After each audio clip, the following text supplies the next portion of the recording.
എൻ്റെ അടുത്ത വിഷയത്തിൽ ഞാൻ കടന്നു വരികയാണ്. അവിടെ അതിനാധാരമായിട്ട് വീണ്ടും ഒരിക്കൽ കൂടെ 16-ാമത്തെ വാക്യം മുതലൊന്ന് വായിച്ചാണ്. 16-17 വാക്യം.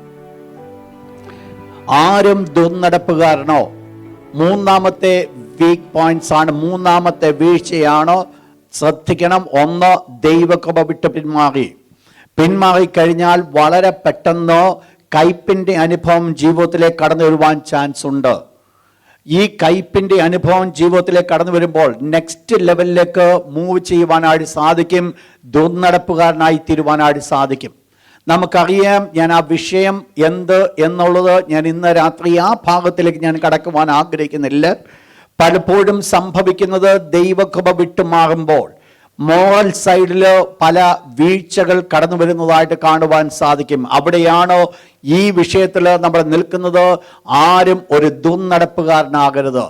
എന്നാൽ ഇന്ന് രാത്രി എൻ്റെ വിഷയത്തിലേക്ക് ഞാൻ കടന്നു വരികയാണ്. ഞാൻ ഇന്ന് ചിന്തിപ്പിക്കുവാൻ ആഗ്രഹിക്കുന്നത്, ഒരു ഊണിന് ജ്യേഷ്ഠാവകാശം വിറ്റുകളഞ്ഞ യേശാവിനെ പോലെ ആ ഭക്തൻ, എ പ്രൊഫൈൻ പേഴ്സൺ ആസ് യേശോ, യേശാവിനെ പോലെ ഒരു അഭക്തനായി തീരരുത്.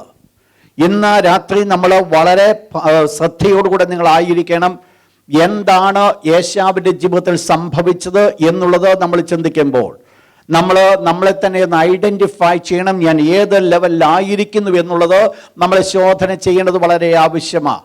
ഇവിടെ പറയപ്പെടുന്ന ഒരു വളരെ പരിതാപകരമായിരിക്കുന്ന ഒരു എൻഡാണോ നമ്മൾ ഈ ഭാഗത്ത് നമ്മൾ കാണുന്നത്.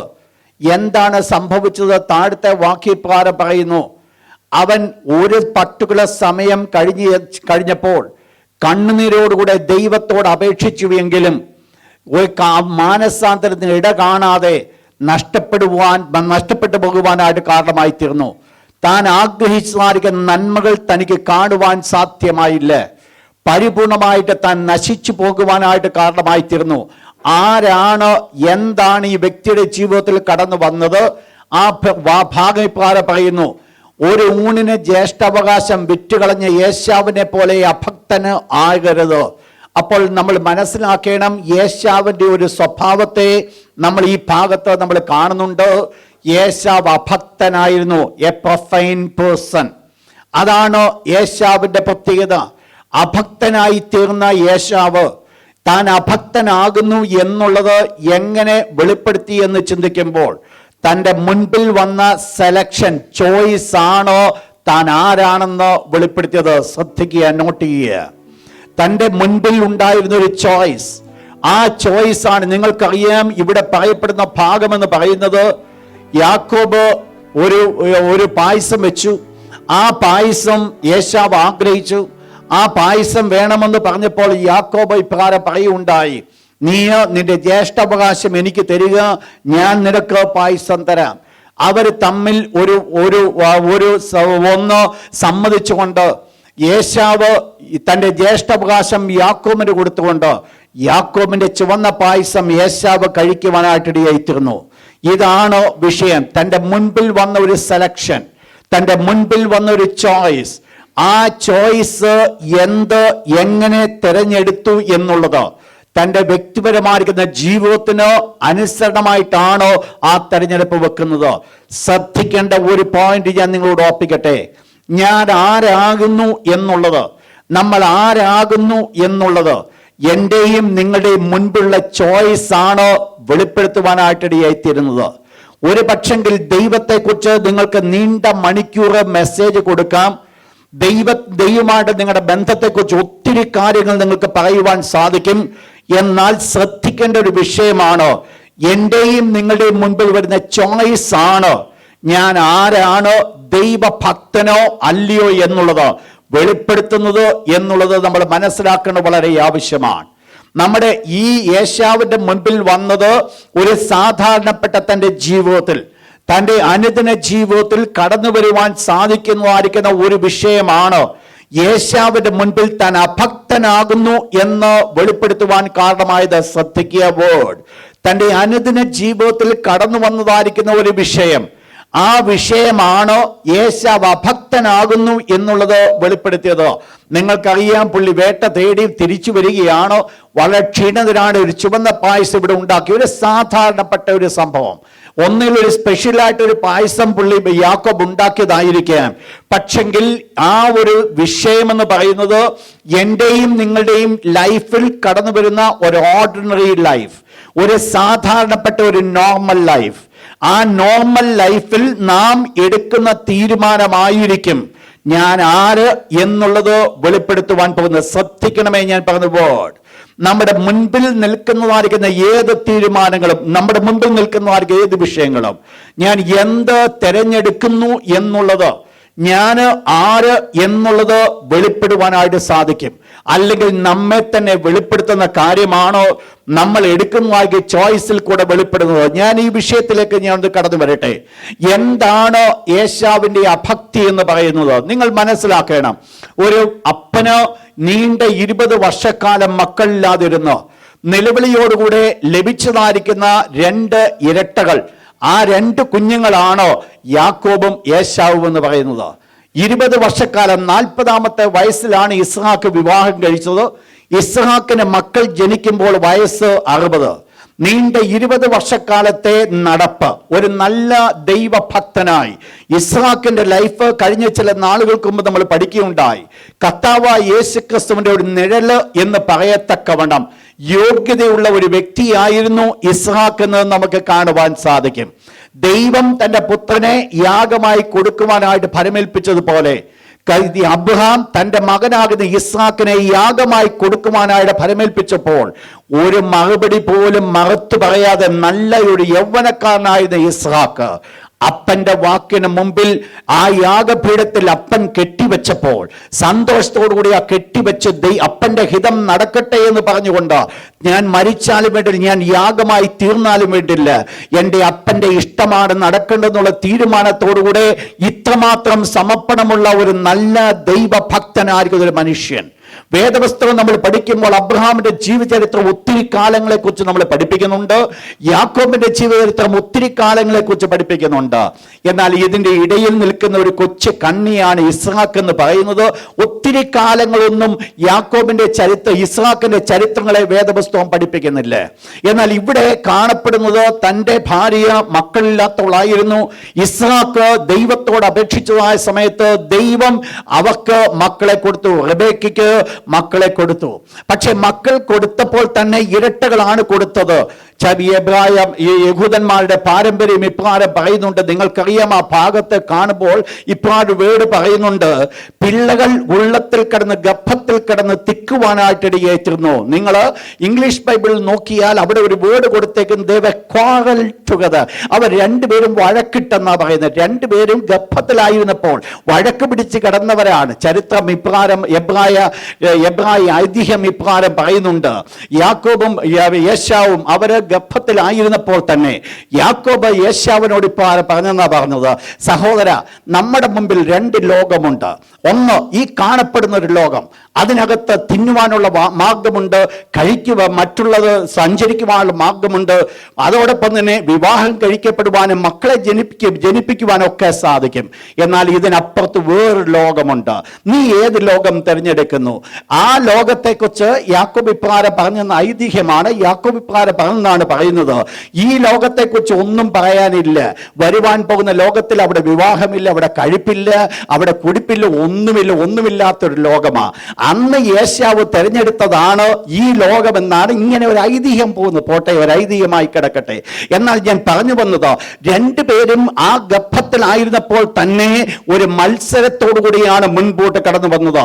അമ്മ വേദന സഹിക്കുവാൻ വയ്യാതെയാണ് ദൈവത്തിന്റെ അടുക്കൽ ചെന്ന് ആലോചന ചോദിച്ചത്.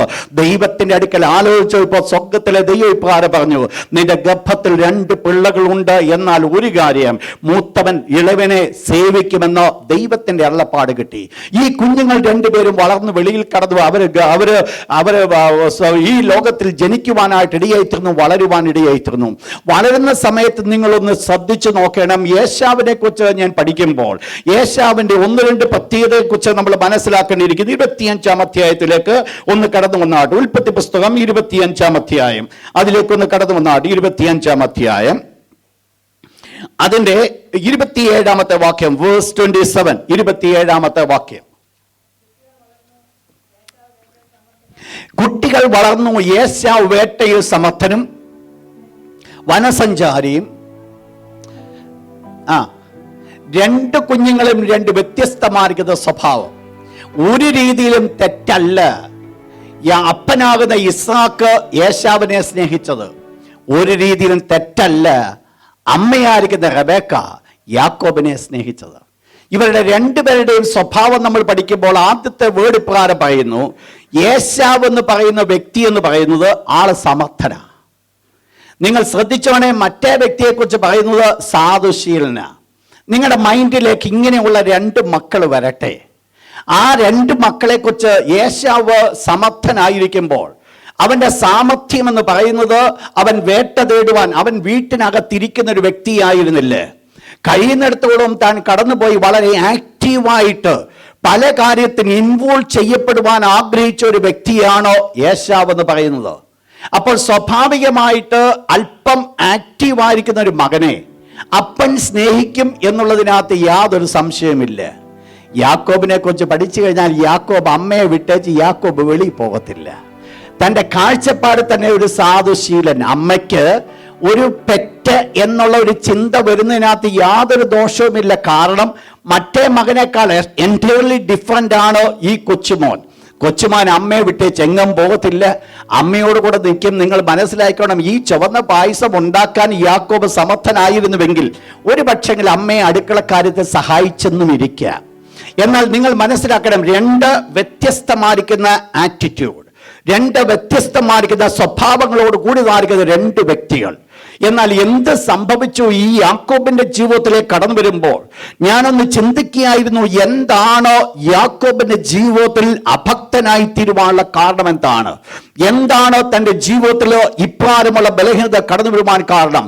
ഞാനൊന്ന് മനസ്സിലാക്കി. യാക്കോബിന്റെ വ്യക്തിപരമായ ജീവിതത്തിലേക്ക് ഏശാവിന്റെ വ്യക്തിപരമായ ജീവിതത്തിലേക്ക് നോക്കിയാൽ ഒരു കാര്യം ഏശാവിന് അറിയാം, എന്നെ കൊണ്ട് പലതും സാധിക്കും എന്നുള്ള ഒരു ഉറപ്പ് ആ കൊണ്ട് ഏശാവിനുണ്ട്. കാരണം ആള് സമർത്ഥന, ആള് വേട്ടയാടുവാൻ മിടുക്കന. അപ്പന് ഈ മോനോട് വലിയ സ്നേഹമാ.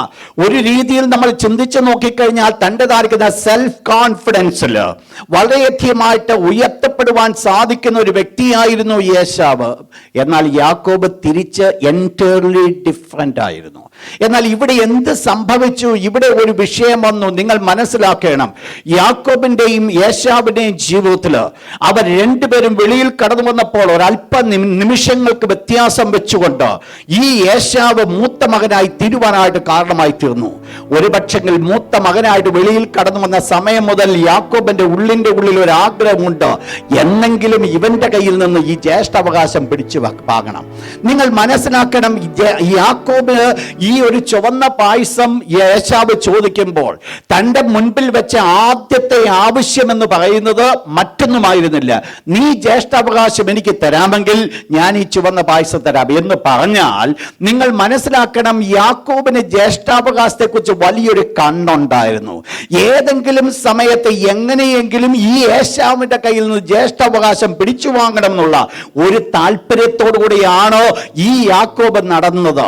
തൻ്റെ മുൻപിൽ അനുകൂലമായിരിക്കുന്ന സാഹചര്യം കിട്ടിയപ്പോൾ, ഈ ജ്യേഷ്ഠാവകാശം ലഭിക്കുവാനുള്ള സാഹചര്യം തനിക്ക് കടന്നു കിട്ടിയപ്പോൾ ആ സാഹചര്യം വളരെ ബുദ്ധിപരമായിട്ട് വളരെ ഭംഗിയായിട്ട് യാക്കോബ് യൂസ് ചെയ്തു എന്നുള്ളതാണ് വിഷയം. നിങ്ങൾക്കറിയാം, ഇവിടുത്തെ വിഷയത്തിൽ ഈ ചുവന്ന പായസത്തിന്റെ വിഷയമൊക്കെ വരുമ്പോൾ അല്പം പായസം തരണമെന്ന് പറഞ്ഞു കഴിഞ്ഞാൽ യാക്കോബിന് വേണമെങ്കിൽ കുറച്ച് പായസം കൊടുത്താൽ മതിയായിരുന്നു.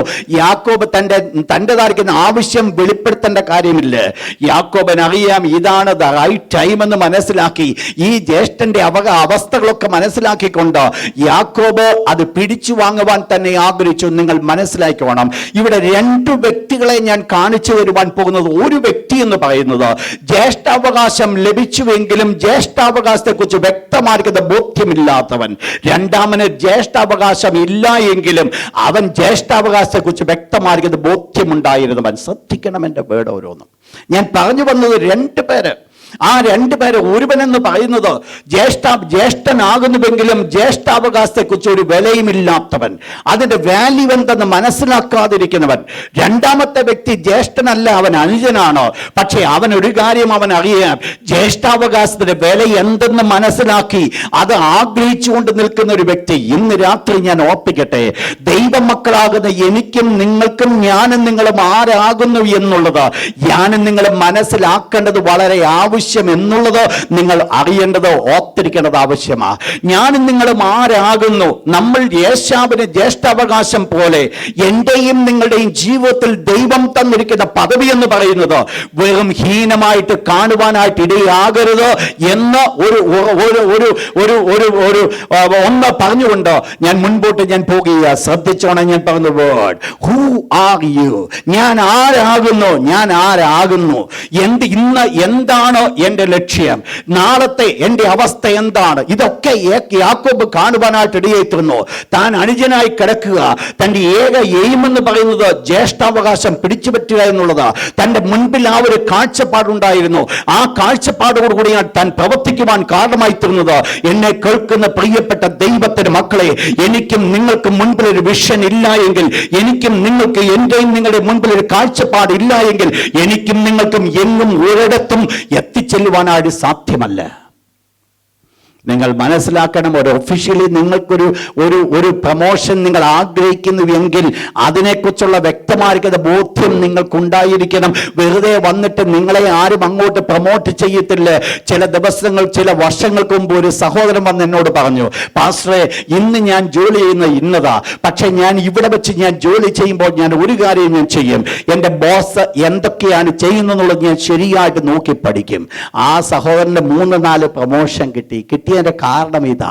കാരണം താൻ ആയിരിക്കുന്ന അവസ്ഥയിൽ ഇരുന്നുകൊണ്ട് നെക്സ്റ്റ് ലെവലിലേക്ക് ഉയരുവാനായിട്ട് അവൻ ആഗ്രഹിച്ച് കുതികാല് വെട്ടിയിട്ടല്ല കേട്ടോ, സ്വർഗത്തിലെ ദൈവം ഉയർത്തിയിട്ട് ആ സഹോദരനെ ഉയർത്തിയത്. ഞാൻ പറഞ്ഞു വന്ന് എന്നാണെന്ന് അറിയാമോ? എന്റെയും നിങ്ങളുടെ മുൻപിൽ ഉയർച്ചയ്ക്ക് വേണ്ടിയുള്ള ഒരു കാഴ്ചപ്പാട് ഇല്ല എങ്കിൽ എനിക്കും നിങ്ങൾക്കും എങ്ങും വന്നെത്തുവാനായിട്ട് സാധ്യമല്ല. നമ്മുടെ അടുത്ത ലെവലിലേക്ക് ആരുമായിക്കൊള്ളട്ടെ, ഏത് ലെവലിലും ആയിക്കൊള്ളട്ടെ, എനിക്കും നിങ്ങൾക്കും വേണ്ടത് സ്പിരിച്വലി ആയിക്കൊള്ളട്ടെ, ഭൗതികമായി ആയിക്കൊള്ളട്ടെ, നെക്സ്റ്റ് ലെവലിൽ എന്റെയും നിങ്ങളുടെ കൺമുൻപിൽ കടന്നു വരാത്തിടത്തോളം കാലം അടുത്ത ലെവലിലേക്ക് എനിക്കും നിങ്ങൾക്ക് ഉയരുവാൻ സാധ്യമല്ല. ദൈവം അത് ആഗ്രഹിക്കുന്ന കാര്യമാണ്. അതിനുവേണ്ടി നമ്മൾ ദൈവത്തിന് മുമ്പാകെ പ്രാർത്ഥിക്കേണ്ടതും നമ്മൾ അതിനുവേണ്ടി പ്രവർത്തിക്കേണ്ടത് വളരെ ആവശ്യമാണ്. ഞാൻ മുൻപോട്ട് കടന്നു പോട്ടെ. യേശാവിന്റെ ജീവിതത്തിൽ എന്ത് സംഭവിച്ചു? യേശാവ് മൂത്ത മകനാകുന്നുവെങ്കിലും യേശാവിന് ജ്യേഷ്ഠാവകാശത്തെ കുറിച്ച് വ്യക്തമായിരിക്കുന്ന ബോധ്യമില്ല. എന്താണ് അതിന്റെ പദവി, എന്താണ് അതിന്റെ അധികാരം എന്നുള്ളതിനെ കുറിച്ച് യാതൊരു ബോധ്യമില്ലാത്ത ഒരു യേശാവിനെയാണ് കാണുവാൻ സാധിക്കുന്നത്.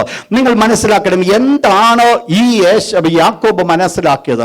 ഈ ജ്യേഷ്ഠാവകാശം യാക്കോബ് പിന്നാലെ പിടിക്കുവാനുള്ള കാരണം എന്താ? എന്തൊക്കെയാ തന്റെ മുൻപിലെത്താൻ ഒരു ജ്യേഷ്ഠാവകാശത്തെ കുറിച്ച് കണ്ടത്?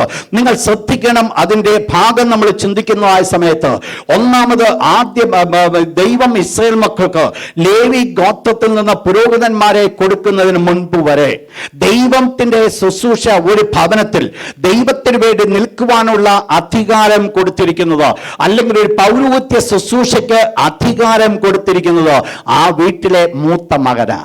ഏത് വീട്ടിലെ മൂത്ത മകൻ? നമുക്ക് ഈ പാരമ്പര്യം നമുക്കൊക്കെ ഉണ്ട് ഇല്ലേ? പണ്ട് നമ്മുടെ കുടുംബത്തിലൊക്കെ ഏതെങ്കിലും ഒരു മൂത്ത മകൻ ജനിച്ചു കഴിഞ്ഞാൽ ഉടനെ ആക്ക് വേണ്ടി നേരും, ദൈവത്തിന് വേണ്ടി നേരും. കാരണം മൂത്തത് ദൈവത്തിനുള്ളത് കൺസെപ്റ്റാ. നമ്മൾ മനസ്സിലാക്കണം, ഈ ഒരു ലൈൻ കടന്നു വരുമ്പോൾ, ആ ലേവി പൗരോഹിത്യം കടന്നു വരുന്നതിന് മുൻപായിട്ട് ദൈവത്തിൻ്റെതായിരിക്കുന്ന ദൈവവുമായിട്ട് ബന്ധപ്പെടുവാൻ യോഗ്യതയുള്ളത് മൂത്ത മകൻ മാത്രം. ഒരു വാക്യം വായിച്ചോട്ടോ, ഉൽപ്പത്തി പുസ്തകം 13-ാം അധ്യായം 3-4 വാക്യം, Genesis chapter 13 verse number 3 and 4.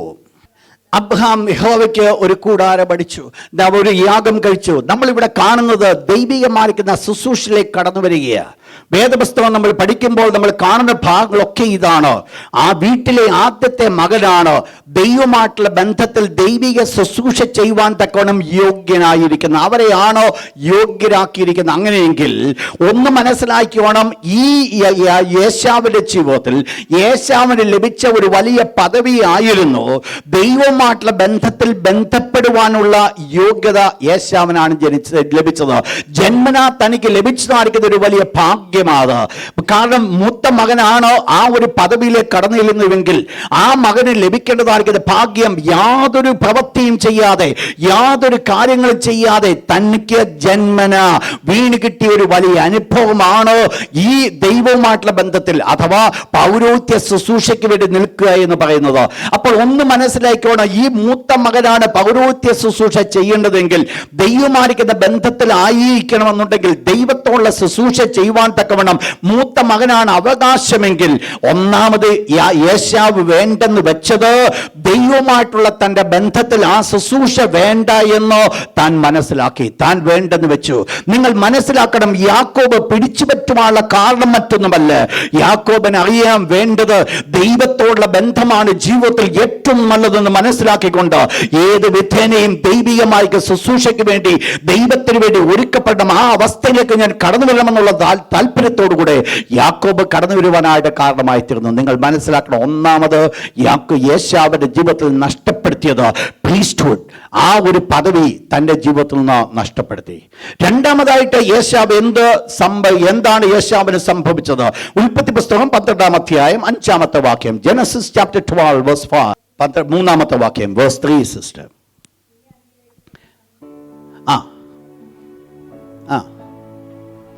ശ്രദ്ധിക്കുക, വേർഡ് ദൈവം അബ്രഹാമിന് കൊടുത്ത അനുഗ്രഹമാണ്, നിന്നിൽ ഭൂമിയിലെ സകല വംശങ്ങളും അനുഗ്രഹിക്കപ്പെടും. നിങ്ങൾക്കറിയാം, ഈ ഒരു വാഗ്ദത്തം നിറവേറ്റപ്പെടുന്നത് അബ്രഹാമിന്റെ വംശാവലിയിൽ നിന്ന് മശിഹ വരുമെന്നുള്ള ആ കൺസെപ്റ്റാ. എന്ന് പറഞ്ഞാൽ എല്ലാവരും, നിങ്ങൾക്കറിയാം, ആദാം പാപം ചെയ്ത സമയം മുതൽ ആദാം മുതലുള്ള സകല മനുഷ്യരും നോക്കിയിരുന്ന ഒന്നായിരുന്നു മശിഹ എന്ന് പറയുന്നത്. നിങ്ങൾക്കറിയാം, ഞാൻ ആ കയ്യനും ഹാബേലും യാഗം കഴിക്കുവാൻ പോയ സമയത്ത് ഞാൻ നിങ്ങളോട് പറയുണ്ടായി, കയീൻ എന്ന ഒരു കുഞ്ഞ് ജനിച്ചപ്പോൾ അമ്മ ആ കുഞ്ഞിന് കയീൻ എന്ന് പേര് കൊടുക്കുവാനുള്ള കാരണം ഇതായിരുന്നു, യഹോവയാൽ എനിക്കൊരു പുരുഷപ്രജ ലഭിച്ചു. അപ്പോൾ ദൈവമാണ് എനിക്കൊരു ആൺകുഞ്ഞിനെ തന്നത്. എന്താ ആൺകുഞ്ഞിന്റെ പ്രത്യേകത? ദൈവം ഓൾറെഡി ആദമിനോടും പിശാചിനോടും ഇപ്രകാരം പറയുണ്ടായി, സ്ത്രീയുടെ സന്തതി നിന്റെ തല തകർക്കും. അപ്പോൾ സ്ത്രീയുടെ സന്തതി എന്ന് പറയുന്ന ഒരു സന്തതിയാണ് തല തകർന്നുവെങ്കിൽ, ഈ ഹവ്വ ചിന്തിച്ചു വെച്ചിരുന്നത് തന്നിൽ കൂടെ ജനിച്ചതായിരിക്കുന്ന കയീനായിരിക്കും ഈ പിശാചിന്റെ തലയെ തകർക്കുന്നെന്ന്. സംഭവം അതായിരുന്നില്ല. ഹവ്വയുടെ കൺസെപ്റ്റ് അതായിരുന്നു. ഞാൻ പറഞ്ഞു വന്നത് ഇതാണ്, ആ സമയം മുതൽ എല്ലാവരും കാത്തിരുന്ന ഒരു കാര്യമാണ് വരുവാൻ പോകുന്ന മശിഹ എന്ന് പറയുന്നത്. എന്ന് പറഞ്ഞാൽ കർത്താവ് യേശുക്രിസ്തു എന്ന് യേശുക്രിസ്തുവിനെ കുറിച്ചുള്ളത്. അപ്പോൾ ഈ ഒരു വാഗ്ദത്തം നിറവേറ്റപ്പെടണമെങ്കിൽ എന്താണ് അവിടെ സംഭവിക്കേണ്ടത്? ഒരു കാര്യമാണ്, അബ്രഹാമിൽ നിന്ന് ഇസ്ഹാക്ക് ജനിച്ചു, ഇസ്ഹാക്കിൽ നിന്ന് യേശാവാണ് ജനിച്ച്, യേശാവിൽ നിന്നാണ് ആ സന്തതി വരേണ്ടത്. പക്ഷങ്ങൾ സംഹാവ് യാക്കോബ് അവകാശം ഏറ്റെടുത്തത് മുഖാന്തരമായിട്ട് യേശാവിനെ തള്ളിക്കളഞ്ഞ് യാക്കോബ് അനുഗ്രഹിക്കപ്പെടുവാനിടയായി തീർന്നു. നിങ്ങൾ മനസ്സിലാക്കണം. അപ്പോൾ രണ്ടാമത്തെ പ്രാധാന്യം എന്ന് പറയുന്നത്, നിന്നിൽ ഭൂമിയിലെ സകല വംശങ്ങളും അനുഗ്രഹിക്കപ്പെടുമെന്നുള്ള ദൈവത്തിന്റെ വാഗ്ദത്തത്തിന് നിവർത്തീകരണം മൂത്ത മക്കളിൽ കൂടെ നിറവേറ്റപ്പെടുന്നതാകുന്നുവെങ്കിൽ, ഈ പ്രോമിസിനെ കുറിച്ച് യേശാവിന് യാതൊരു ചിന്തയുമില്ലായിരുന്നു. ഞാൻ ഈ ഭാഗങ്ങളൊക്കെ ചിന്തിച്ച് ധ്യാനിച്ചു വന്നപ്പോൾ ഞാനൊരു കാര്യം മനസ്സിലാക്കി, പലപ്പോഴും എന്റെയും നിങ്ങളുടെയും ജീവിതത്തിൽ പോലും ഞാനും നിങ്ങളും മുഖാന്തരമായി ഈ ഭൂമി അനുഗ്രഹിക്കപ്പെടുമെന്നുള്ളത്, ഭൂമിയിലെ സകല വംശങ്ങളും അനുഗ്രഹിക്കപ്പെടുമെന്നുള്ളതിനെ കുറിച്ച് വ്യക്തമായിരിക്കുന്ന ബോധ്യമില്ലാത്ത ജീവിക്കുന്ന ഒരു അവസ്ഥയാണ് പലപ്പോഴും എന്റെയും നിങ്ങളുടെ മുൻപിൽ ഉള്ളത് എന്നുള്ളത് നമ്മൾ മനസ്സിലാക്കണം. കാരണം എന്നാണെന്നറിയാമോ? ആ അനുഗ്രഹമാണ് ക്രിസ്തുവേശുവിൽ വന്നത്, നമുക്ക് വന്നത്. നമ്മെ ദൈവം ഒരു അനുഗ്രഹമാക്കുമെന്ന് കൽപ്പിച്ചിട്ടുണ്ടെങ്കിൽ ഈ അനുഗ്രഹം ആകുവാൻ ആഗ്രഹിക്കാതെ പോകുന്ന ഒരവസ്ഥയാണ് എന്റെയും നിങ്ങളുടെ മുൻപിൽ കാണുവാൻ സാധിക്കുന്നത്. രണ്ടാമത്തെ, ഈ യേശാവ് വേണ്ടെന്ന് വെച്ച ഒരു കാര്യം, ഈ ഭൂമിയിൽ സകല ജാതികളും നിന്നിൽ കൂടെ സകല ജാതികളും അനുഗ്രഹിക്കപ്പെടും, നിന്റെ സന്തതിയിൽ കൂടെ സകല ജാതികളും അനുഗ്രഹിക്കപ്പെടുമെന്നുള്ള ദൈവത്തിന്റെ വിശുദ്ധ വചനത്തിന്റെ നിവർത്തീകരണത്തിന് വേണ്ടി യാതൊന്നും കാണിക്കാതെ അവൻ അതിനെ അലക്ഷ്യമാക്കി. യേശാവ് ഒരു കാര്യം മനസ്സിലാക്കി, നാളെ എൻ്റെ കുടുംബത്തിന് പേര് ഉയർത്തപ്പെടണമെങ്കിൽ എനിക്ക് ആ ലൈനിൽ കടന്നു വരേണ്ടത് ആവശ്യമാണ്. നിങ്ങൾ ശ്രദ്ധിച്ചോണേ, ഞാൻ ഈ പറയപ്പെടുന്ന ഈ വേർഡ് ചിന്തിക്കുമ്പോൾ നമ്മുടെ വ്യക്തിപരമായിരിക്കുന്ന ജീവിതത്തിൽ കൂടെ നിങ്ങൾ ശോധന ചെയ്യേണ്ടത് വളരെ ആവശ്യമാണ്. എന്താ വിഷയമായിരുന്നത്? ഈ മൂത്ത മകനാണ് ആ ഒരു വലിയ അനുഗ്രഹം കാണുവാനായിട്ട് സാധിക്കുന്നത്. പക്ഷെങ്കിൽ എന്ത് വേണ്ടെന്ന് വെച്ചു? യേശാവിന്റെ ജീവിതത്തിൽ അതിനെ നെഗ്ലക്ട് ചെയ്തു. യാക്കോബ് അതിനുവേണ്ടി കാത്തിരിക്കുകയായിരുന്നു. മൂന്നാമതായിട്ട് സംഭവിച്ചത് ദ സ്പിരിച്വൽ ബ്ലെസ്സിങ്സ്, ആത്മീയ നന്മകൾ. ഗലാത്യർ 3:14. അബ്രഹാമിന്റെ അനുഗ്രഹം. Praise God. അബ്രഹാമിന്റെ അനുഗ്രഹം ഗലേഷ്യൻസ് 3:14. അബ്രഹാമിന്റെ അനുഗ്രഹം ക്രിസ്തുവേശുവിൽ ജാതികൾക്ക് വരേണ്ടതിന്. ആത്മാവെന്ന വാഗ്ദത്ത വിഷയം വിശ്വാസത്താൽ പ്രാപിക്കേണ്ടത് തന്നെ. അപ്പോൾ അബ്രഹാമിന്റെ സ്പിരിച്വൽ ബ്ലെസ്സിങ്സിന് അവകാശിയാകണമായിരുന്നുവെങ്കിൽ അബ്രഹാമിന്റെ അതേ ലൈനിൽ അതേ മൂത്ത മകനായിട്ട് ജനിക്കണമായിരുന്നു. പക്ഷെ എന്തു വെച്ചു? പുള്ളിയുടെ ജീവിതത്തിൽ എന്ത് സംഭവിച്ചു? ഈ ആത്മീയ കാര്യത്തെക്കുറിച്ച് യാതൊരു കാഴ്ചപ്പാടുമില്ലാത്തവനായി മാറി.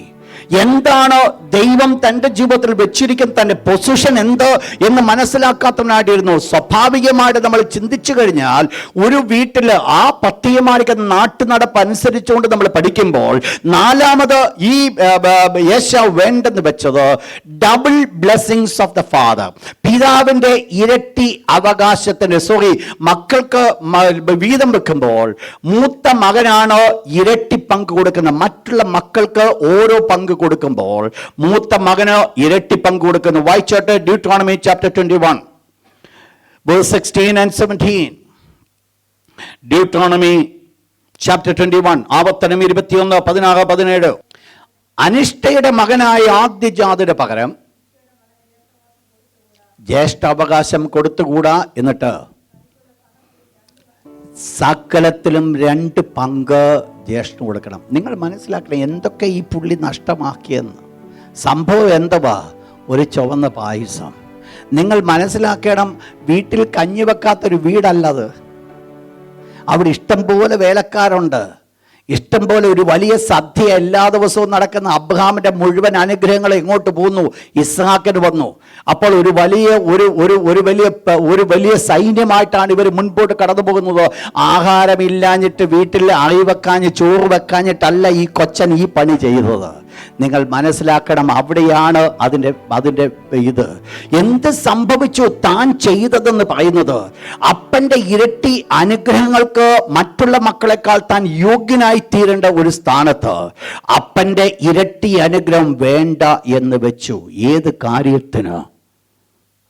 നിങ്ങൾ ശ്രദ്ധിക്കണം. ഈ ഒരു വിഷയം ഞാൻ പഠിച്ചു വന്നപ്പോൾ ഇത്രമാത്രം വളരെ വിലപ്പെട്ടതായിരിക്കുന്ന കാര്യങ്ങൾ നഷ്ടപ്പെടുത്തുവാൻ യേശാവേ നിനക്കെന്ത് സംഭവിച്ചു എന്ന് ഞാൻ ചോദിച്ചപ്പോൾ എനിക്കതൊരു മറുപടി കിട്ടി. കിട്ടിയ മറുപടി ഇതാണ്. 25-ാം അധ്യായം ജനസിസ് ചാപ്റ്റർ 25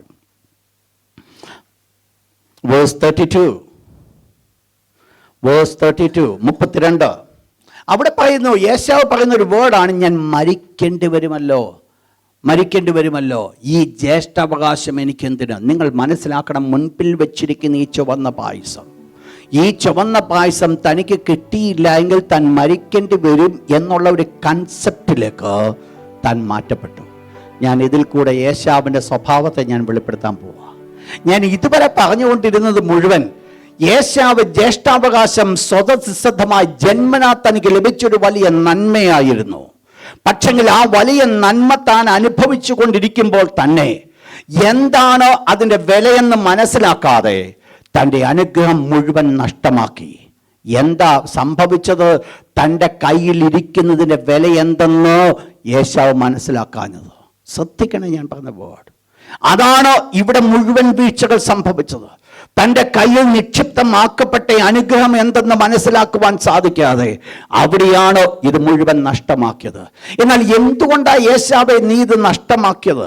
ഞാൻ അല്പം മുമ്പ് പറയുണ്ടായി, വീട്ടിൽ ആഹാരമില്ലാഞ്ഞിട്ടല്ല. വീട്ടിൽ ചെന്ന് അമ്മയോട് ചോദിച്ചു കഴിഞ്ഞാൽ അമ്മ നല്ല ആഹാരം എടുത്തു കൊടുക്കും. പക്ഷെ ഈ കൊച്ചൻ എന്തു മതി? അവനിപ്പോ അനുജൻ വെച്ച ചുവന്ന പായസം മാത്രം മതി. മറ്റെന്തെല്ലാം വീട്ടിലുണ്ടെങ്കിലും ഇതിനകത്തൊന്നുമല്ല അവൻ്റെ താല്പര്യം. അവന് വേണ്ടത് ഈ അനുജൻ വെച്ച ചുവന്ന പായസം മതി. എന്താ അവൻ്റെ പ്രത്യേകത? എന്താ അവൻ്റെ ആഗ്രഹം? എന്താ അവൻ്റെ അവസ്ഥ? എന്തെന്ന് നിങ്ങൾ ചിന്തിക്കുമ്പോൾ ഈ വ്യക്തി, നിങ്ങൾക്കറിയാം, ഓട്ടോമാറ്റിക്കായിട്ട് പുള്ളിയുടെ ഒരു ജോലിയും കൂടെ നോക്കിയാൽ നിങ്ങൾക്കറിയാം പുള്ളിയുടെ ജോലി എന്തായിരുന്നു. വേട്ട തേടി പോകുക, വേട്ടയച്ചുകൊണ്ടിരിക്കുക. ഇതുകൊണ്ട് സ്വന്തം തൻ്റെ അനുഭവത്തിൽ മാത്രമല്ല സന്തോഷം ഉണ്ടായിട്ടുള്ളത്, അപ്പനെ വരെ സന്തോഷിപ്പിച്ച മകനായത്. കാരണം അപ്പൻ ഈ മോനെ ഇഷ്ടപ്പെടാനുള്ള കാരണം മകൻ്റെ വേട്ടയിറച്ചിയ. നിങ്ങൾ മനസ്സിലാക്കണം, രണ്ടുപേരും ഞാൻ എൻ്റെ ഭാഷയെ പറഞ്ഞ നല്ല രുചിയുള്ളവരാ. അവർക്ക് സാധാരണപ്പെട്ടതൊന്നും പറ്റത്തില്ല, എല്ലാം വളരെ നല്ല രുചിയോടുകൂടെ കഴിക്കണമെന്ന് ആഗ്രഹിച്ചു വന്ന് ഇതാ ഇവർക്ക് രണ്ടുപേർക്കും ഉണ്ടായിരുന്ന ഒരു പ്രശ്നം.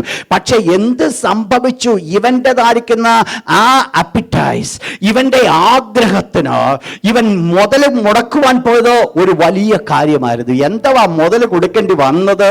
ജ്യേഷ്ഠാവകാശം കൊടുക്കേണ്ടി വന്നു.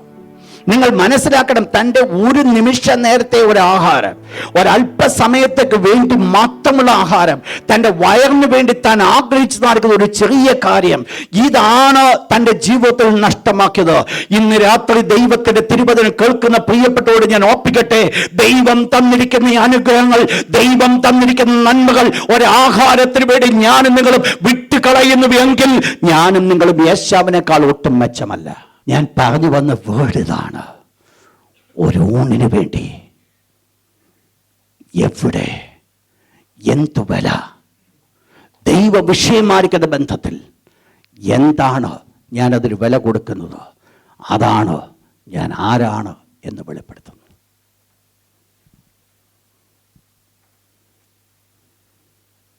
എന്താ വിഷയം?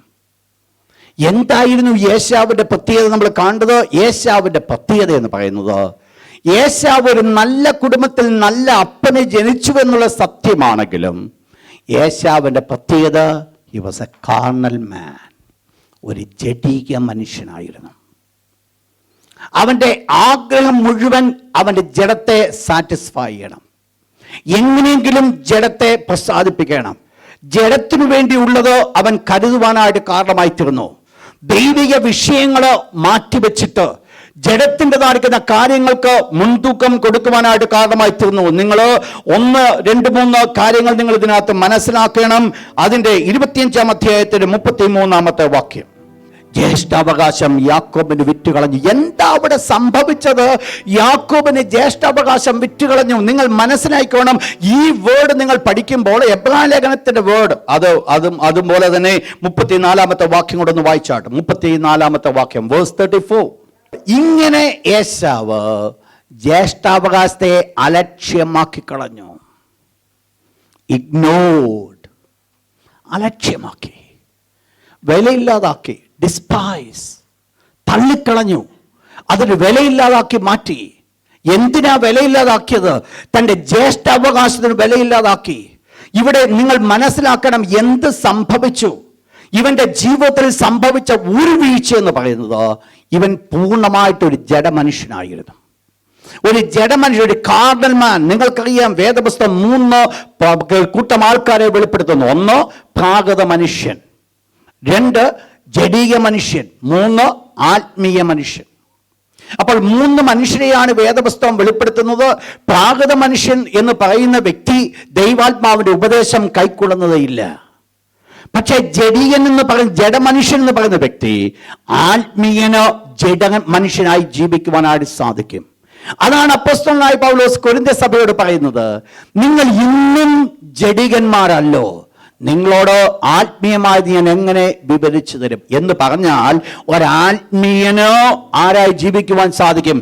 ജഡികനായി ജീവിക്കുവാൻ സാധിക്കും. നല്ല കുടുംബത്തിൽ ജനിക്കപ്പെട്ടു, നല്ല അപ്പന്റെ അവകാശമുണ്ട്, എല്ലാവിധമായിരിക്കും നല്ല സപ്പോർട്ട് അവന്റെ ജീവിതത്തിലുണ്ട്. പക്ഷേ അവന്റെ ജീവിതത്തിൽ സംഭവിച്ച ഒരു വലിയ വീഴ്ച എന്ന് പറയുന്നത്, അവൻ പൂർണ്ണമായിട്ട് ഒരു ജഡമനുഷ്യനായിരുന്നു. നിങ്ങൾ മനസ്സിലാക്കണം, നിങ്ങൾ 2 മക്കളെ കുറിച്ച് കർത്താവായ യേശുക്രിസ്തു പറഞ്ഞ ഉപമയിലേക്ക് നിങ്ങൾ കടന്നു വരുമ്പോൾ, ഒരപ്പന് 2 മക്കൾ ഉണ്ടായിരുന്നു. ഒരു മകൻ സകലതും അപ്പന്റെ കയ്യിൽ നിന്ന് മേടിച്ചുകൊണ്ട് അവൻ അതെല്ലാം വിറ്റ് നാമാവശേഷമാക്കി അവൻ ദൂരത്ത് യാത്രയായി. മൂത്ത മകന് വീട്ടിൽ അപ്പനോടുകൂടെ ഇരുന്നു. അല്പം കഴിഞ്ഞപ്പോൾ ഈ ഇളയ മകൻ തിരിച്ചു വന്നു കഴിഞ്ഞപ്പോൾ ഈ മൂത്ത മകൻ വീട്ടിൽ ഒരു വലിയ ഉത്സവത്തിന്റെ ഘോഷം കേട്ടപ്പോൾ മൂത്ത മകൻ വേലക്കാരൻ ചോദിച്ചു, എന്താ ഇവിടുത്തെ വിഷയം? ഈ വേലക്കാരി ഇപ്രകാരം പറഞ്ഞു, നിന്റെ ഇളയ മോനെ കാണാതെ പോയി, നിന്റെ അപ്പൻ്റെ രണ്ടാമത്തെ മകനെ, നിന്റെ സഹോദരനെ കാണാതെ പോയതാ, ഇപ്പം മോൻ തിരിച്ചു വന്നു, അതുകൊണ്ട് അവിടെ വലിയ ഉത്സവമാ.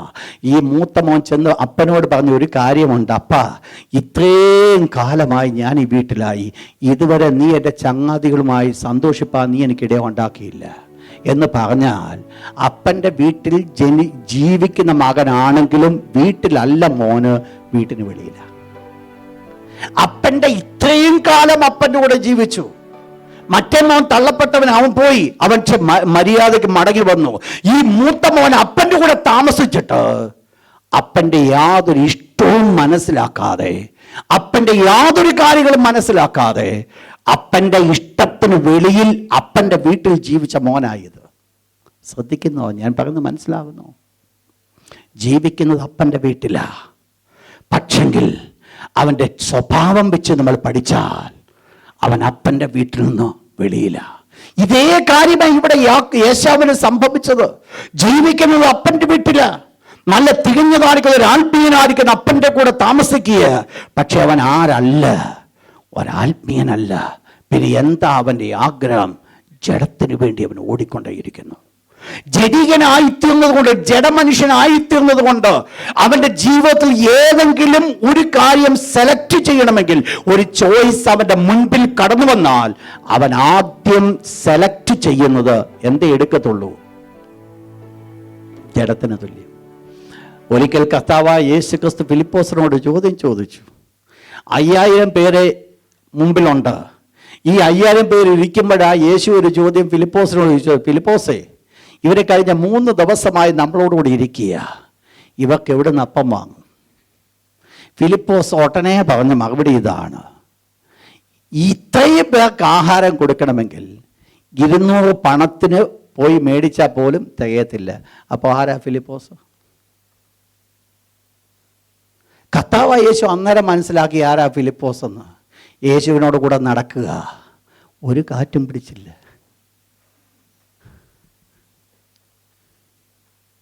ശ്രദ്ധിച്ചോണേ, 3 ദിവസത്തെ കണ്ടിന്യൂസ് മെസ്സേജ്, വളരെ ഫയറി മെസ്സേജ് ഒക്കെ കഴിഞ്ഞിട്ടാണ് വിശ്വാസത്തിൻ്റെ ഒരു സ്റ്റെപ്പിൻ്റെ ടെസ്റ്റായി ഇവിടെ കൊടുക്കാൻ പോയത്. പുള്ളി നേരെ പറഞ്ഞു എന്ന് പറഞ്ഞാൽ, എൻ്റെ ഭാഷയിൽ ഞാൻ ഫിലിപ്പോസിന് ഇപ്രകാരം തനി ലോക മനുഷ്യൻ. ലോകം ചിന്തിക്കുന്ന പോലെ പുള്ളിയും ചിന്തിച്ചു. അല്ലയോ? ഇല്ലയോ? ലോകം എന്താ പറയുന്നത്? ഒരു സാധാരണപ്പെട്ട ഒരു മനുഷ്യനെ വിളിച്ചിട്ട് യേശു ചോദിച്ചിരുന്നുവെങ്കിൽ അവനും പറഞ്ഞേനെ, ഇത്രയും കൊണ്ടെങ്കിലേ പറ്റത്തില്ലെന്ന് പറഞ്ഞേനെ. ഈ കഴിഞ്ഞ 3-3.5 വർഷമായിട്ട് യേശുവിനോട് കൂടെ നടന്നിട്ട്, എൻ്റെ ഭാഷയെ ഞാൻ പറഞ്ഞാൽ, ഒരു കാറ്റ് പോലും യേശുവിൻ്റെ ഇതുവരെ പിടിച്ചിട്ടില്ല. എന്താ മാറ്റങ്ങൾ ജീവിതത്തിലില്ല? എന്ത് സംഭവിച്ചു? അവൻ്റെ ജഡമാണ് വെളിപ്പെടുന്നത് എന്നുള്ളത് വ്യക്തമാക്കി. തൻ്റെ നാവിൽ കൂടെ കടന്നു വന്നത് ഈ ഒരു അനുഭവമാണ്. ഞാൻ ഈ ഭാഗം ചിന്തിച്ചപ്പോൾ ഞാൻ ഓർക്കുകയായിരുന്നു, എന്തുവാ യേശാവ് ചെയ്തത്? ഒരു ചുവന്ന പായസത്തിന് വേണ്ടി തൻ്റെ വലിയ സമ്പത്ത് താൻ നഷ്ടപ്പെടുത്തി. ഞാനന്നേരം ഓർക്കുകയായിരുന്നു, വേദപുസ്തകത്തെ കൂടി ഞാൻ ചിന്തിച്ചു നോക്കി, ഏതൊക്കെ ആൾക്കാർ ഇങ്ങനെയുള്ള കച്ചവടം ചെയ്തിട്ടുണ്ട്. വളരെ പെട്ടെന്ന് ഒരു കാര്യം എൻ്റെ ഓർമ്മ വന്നു. ഒരു നല്ലവനാകുന്ന നല്ല നാഥനെ വേണ്ടി 30 വെള്ളിക്കാശിന് ഏൽപ്പിച്ചു കൊടുത്തു. മനസ്സിലായല്ലോ? ഇതാടെ കാര്യമാണ് പറഞ്ഞേ. ഒരു ചോയ്സ് എടുക്കേണ്ടി വന്നപ്പോൾ, ഒരു ചോയ്സ് തൻ്റെ മുമ്പിൽ കടന്നു വന്നപ്പോൾ, താൻ ആഗ്രഹിച്ചത് നീതിമാനായിരിക്കുന്ന യേശുവിനെ അല്ല. നീ വാസ്തവത്തിൽ ദൈവത്തിൻ്റെ പുത്രനെന്നോ 11 അപ്പോസ്തലന്മാരോട് കൂടെ കൂട്ടത്തിൽ പറഞ്ഞൊരു വ്യക്തിയാണ് യൂദാ എങ്കിലും, സെലക്ഷൻ്റെ വിഷയം വന്നപ്പോൾ ദൈവത്തിൻ്റെ പുത്രനേക്കാൾ ഉപരിയായിട്ട് വെള്ളിക്കാശ് താൻ ചോയ്സ് താൻ തിരഞ്ഞെടുത്തു. ശാന്തമായി ചിന്തിച്ചോണം. എനിക്ക് വേണ്ടത് മറ്റൊന്നുമല്ല, എൻ്റെ നിങ്ങളുടെ സെലക്ഷൻ എന്നുള്ളതാണ് എൻ്റെ വിഷയം. വിലപിടിപ്പുള്ള ഒന്ന്. ആ ഒരു വിഷയത്തിന് വേണ്ടി നിൽക്കുമ്പോൾ വിലയില്ലാത്തത് സെലക്ട് ചെയ്തു. എന്താ കാരണം? കാരണം എന്നാ? മാറ്റങ്ങൾ എവിടെ ഇല്ല? മാറ്റങ്ങളില്ല. താൻ ജഡമനുഷ്യനായിരുന്നു, ജഡത്തിനനുസരണമായിട്ടാണ് പ്രവർത്തിക്കുന്നത്.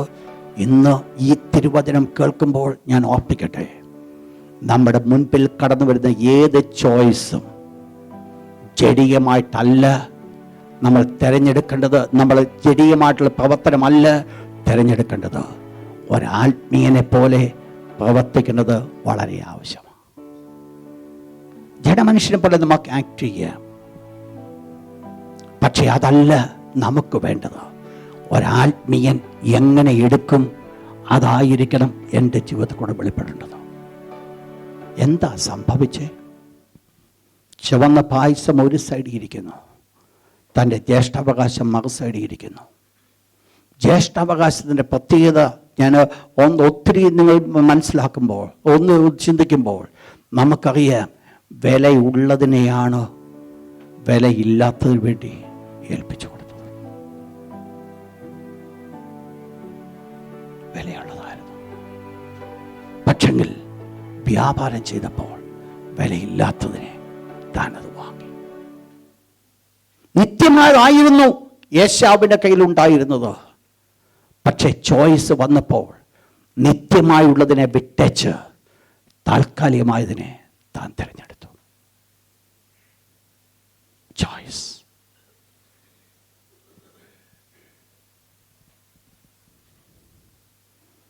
ഇന്നുമില്ലേ ആ അവസ്ഥയിൽ? വായിച്ചാട്ട് ഫിലിപ്പീൻസ് ചാപ്റ്റർ 3 വേഴ്സ് 17 to 19.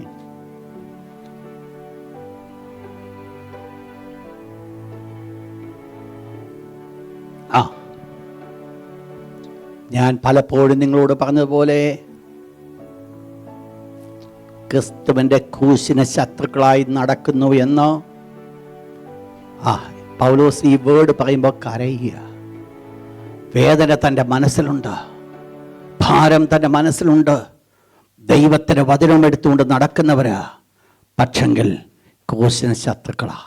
എന്താ അവരുടെ പ്രത്യേകത? താഴെ അവരുടെ അവസാനം നാശം. അവരുടെ ദൈവം എന്തുവാ? ഇതാ, അവരെ അധ്വാനിക്കുന്നത് മുഴുവൻ എന്തിനു വേണ്ടിയാ? വയറിന് വേണ്ടി. തൻ്റെ കാർണൽ ഡിസയർ, ഫ്ലഷി ഡിസയർ, അതാ അവരുടെ ജീവിതത്തിൻ്റെ പ്രാധാന്യം. മറ്റൊന്നുമല്ല. കയ്യിൽ വേദപുസ്തകമുണ്ട്, പക്ഷെങ്കിൽ ചോയ്സ് കടന്നു വരുമ്പോൾ അവരുടെ ചോയ്സ് എന്ന് പറയുന്നത് ഫ്ലഷിയ, കാർണൽ ഡിസയർ. ശ്രദ്ധിച്ചോണേ, ഞാൻ എന്നീ കർത്താവിനെ കണ്ടുമുട്ടുന്നത്, ഞാൻ ഈ കർത്താവിൻ്റെ പിന്നാലെ കടന്നു വരുന്നത് എന്തിനു വേണ്ടിയാണ് എന്നുള്ളത് ഞാൻ ചിന്തിച്ചു നോക്കണം. എന്താണ് ഇതിന് ഞാൻ കൈമാറുവാൻ പോകുന്നത്? ഇത്രമാത്രം വിലപിടിപ്പുള്ളതായിരിക്കുന്ന ഈ വലിയ പദവി ഞാൻ എന്തിനു വേണ്ടിയാണ് കൈമാറുന്നത്? നിങ്ങൾ ശ്രദ്ധിച്ചോണേ, ജീവിതത്തിൽ ദൈവ വിഷയം, കഴിഞ്ഞ ചില ദിവസങ്ങൾ നമ്മൾ പഠിച്ചൊരു വിഷയമാണ്. ദൈവ വിഷയമായി സമ്പന്നനാകാതെ തനിക്ക് തന്നെ നിക്ഷേപിക്കുന്നവൻ്റെ അവസ്ഥ എന്നതാകുന്നു. എന്ത് അവൻ നേടുവാൻ ആഗ്രഹിച്ചുവോ അത് മുഴുവൻ നഷ്ടമായി. ഒന്നുമില്ല അവസാനം. ദൈവത്തോടു കൂടെയുള്ള അല്പമാണ് ഏറ്റവും അനുഗ്രഹമായിരിക്കുമ്പോൾ ദൈവത്തോടു കൂടെ ഇല്ലാത്തത് വളരെ ദോഷം. എന്താ സംഭവിച്ചത്? വായിച്ചിട്ട് 1 കൊരിന്ത്യർ 9:27. എന്താണ് നമുക്ക് ആവശ്യമായിരിക്കുന്നത്? ഇതാണ് ഒരു ദൈവപൈതലിൻ്റെ ആറ്റിറ്റ്യൂഡ്. മറ്റുള്ളവരോട് പ്രസംഗിച്ച ശേഷം ഞാൻ തന്നെ കൊള്ളരുതാത്തവനായി തീരാതിരിക്കേണ്ടതിന് എൻ്റെ ശരീരത്തെ ദണ്ഡിപ്പിച്ച് അടിമയാക്കുക. അപ്പോൾ നമ്മൾ ചെയ്യേണ്ടത് നമ്മുടെ ഭൗതികമായിരിക്കുന്ന ജഡീയമായിരിക്കുന്ന താല്പര്യങ്ങൾക്ക് പിന്നാലെ കടന്നു പോകുവാൻ അല്ല ദൈവം ആഗ്രഹിക്കുന്നത്. എൻ്റെ ജഡത്തെ മരിപ്പിക്കുക. ഒരാത്മീയൻ എന്ത് ചെയ്യണം? ചുവന്ന പായസം അവിടെ കിടപ്പുണ്ട്, പക്ഷേ ഒരാത്മീയൻ ആഗ്രഹിക്കേണ്ടത് എൻ്റെ ഈ ജ്യേഷ്ഠാവകാശം വിറ്റേച്ച് എനിക്ക് ഈ ചുവന്ന പായസം വേണ്ട. ശ്രദ്ധിക്കണേ. ജീവിതത്തിൽ തിരഞ്ഞെടുക്കുമ്പോൾ ചെയ്യേണ്ടത്, എൻ്റെ ദൈവമാർഗത വിഷയം വിട്ടേച്ച് എനിക്ക് ചുവന്ന പായസം വേണ്ട. അതാ ദൈവം എക്സ്പെക്റ്റ് ചെയ്യുന്നത്. നിങ്ങൾ മനസ്സിലാക്കണം, തൻ്റെ ജീവിതത്തിൽ മുൻപോട്ട് കടന്നു വരുമ്പോൾ ആ ഒരു വീക്ക്നെസ് മാത്രമല്ല, ആ ജഡികമായിരിക്കുന്ന ചിന്തകൾ തൻ്റെ ജീവിതത്തിൽ പിന്നാലെ കടന്നു വരിക. പിന്നെയും പോയി യേശാവ് തുടർന്ന് പോയി 2 കാലിൽ വിവാഹവും കഴിച്ചു. വിവാഹം കഴിച്ചു കഴിഞ്ഞപ്പോഴാണ് മനസ്സിലായത് അപ്പനും അമ്മയ്ക്കും ഇഷ്ടമല്ലെന്ന്. നിങ്ങൾ നോക്കിയേ, വൺസ് ആ ദൈവത്തിൻ്റെ സന്നിധിയിൽ നിന്ന്, ആ ലൈനിൽ നിന്ന് വിട്ട് മാറ്റപ്പെട്ടു, ഒരു ജഡികനായി അവൻ തീർന്നു. പിന്നീടുള്ള തൻ്റെ സകല സ്റ്റെപ്പുകൾ ജഡീയമായിരിക്കുന്ന സ്റ്റെപ്പുകളാണ്. ആത്മീയമായിരിക്കുന്ന ഒരു സ്റ്റെപ്പ് പോലും യേശാവിൻ്റെ ജീവിതത്തിലില്ല. ഈ പുള്ളിയെക്കുറിച്ചാണ് വേദപുസ്തകം പഠിപ്പിക്കുന്നത്. അവൻ തള്ളപ്പെട്ടു. എന്നിട്ട് പറയുന്ന വേർഡ് നമ്മൾ എബ്രായ ലേഖനം ഇപ്രകാരം പഠിപ്പിക്കുന്നു. അവിടെ പറയുന്നു, 17-ാമത്തെ വാക്യം ഒന്ന് വായിച്ചാട്ടെ. അവൻ പിന്നത്തേതിൽ അനുഗ്രഹം ലഭിപ്പാൻ പുള്ളി ആഗ്രഹിച്ചു. എന്ത് വേണം? അപ്പൻ്റെ അനുഗ്രഹം വേണം. നിങ്ങൾക്കറിയാം, യേശാവ് അപ്പൻ്റെ അടുക്കൽ ചെന്ന് ചോദിക്കുന്ന ഒരു ചോദ്യമുണ്ട്. അപ്പാ, ഈ ഒരനുഗ്രഹമുള്ളോ? എന്നെയും കൂടെ അനുഗ്രഹിക്കുക, എന്നെയും കൂടെ അനുഗ്രഹിക്കുക. അപ്പൻ്റെ അടുത്ത് വാവിട്ട് നിലവിളിക്കുകയായി മോൻ. എന്തിന്? ഒരനുഗ്രഹത്തിന്.